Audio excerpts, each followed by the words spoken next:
One of the Italian dishes that I really learned to do young was a nice risotto, because I love the taste of risotto. I love the rice, I love the creaminess of it. But again, you know, it's a simple dish that's usually misinterpreted quite often. So I'm going to show you how to do it really simply and really quickly. So first things first, you need a nice chicken broth, but this chicken broth needs to be really intense in flavor.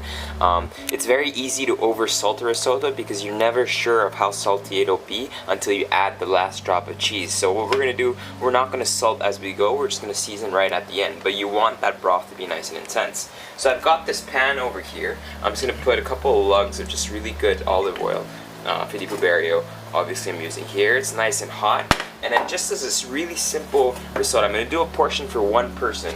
I like doing risotto one by one because I think it works pretty well. So I'm going to add about not even a fourth of a cup of white onions, and we're just going to fry that off a little bit, get them nice and transparent. Right before they start getting brown, I'm just going to add about 2 teaspoons of dried basil. You can use fresh herbs, obviously. A nice parsley would work here. I just didn't have time to get some parsley, so I'm just going to use some dried basil and work perfectly as well. Now, the most important part of a risotto is getting the proper rice. Right now I'm using the rice they call ribe. You can also use arborio, different types. So for one person, I'm just going to flatten out there. Maybe that's a third of a cup, not even. A third of a cup of rice. Mix it all together with the olive oil and the onion that's currently there. We're just going to fry it off, let it sweat out a little bit, and then we're just going to add some white wine. Once it's nice and toasted and you see that every grain is covered with some olive oil, I'm going to add some white wine, just enough to cover a little bit of the rice. See, just like that. And now what we're going to do is we're going to let the wine exfoliate and remove its alcohol, and the rice to start to absorb that white wine. Now once the wine is dried up, we're going to start adding our broth. So I'm going to start with just 2 lugs like this. And then we're just going to slowly let the rice absorb the broth. And we're just going to keep you don't have to keep stirring it, but you just have to keep an eye on it basically, so that nothing crusts up at the bottom and it just becomes nice and creamy. So just move it like that from time to time, 1 and 2. When you see it starts getting stuck, and then you have to move it more vigorously. But as it boils here for the beginning, you can leave it just for a little bit, come back in like 2 minutes, check it, move it. As it slowly becomes thicker, you see if I move it like that, you see how long it takes for it to recover up again? Then basically we're going to add a little bit more broth now. So this is really how the rice will just keep cooking.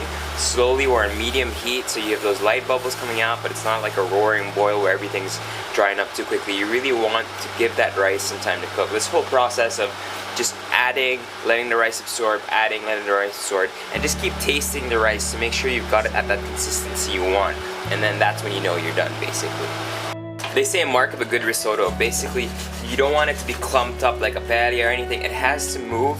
When you do this, see, it moves kind of like a wave from the sea. So that's an old Italian saying where they say risotto needs to move like the wave of the sea. If it doesn't, then it means that it's way too thick, and you can add some a little bit more broth to get it nice and liquid. So you're gonna add just a tiny more broth, just to get it nice and liquid while we finish it off. So to finish off a nice risotto, you always finish off, maybe I'm gonna add a tablespoon of butter.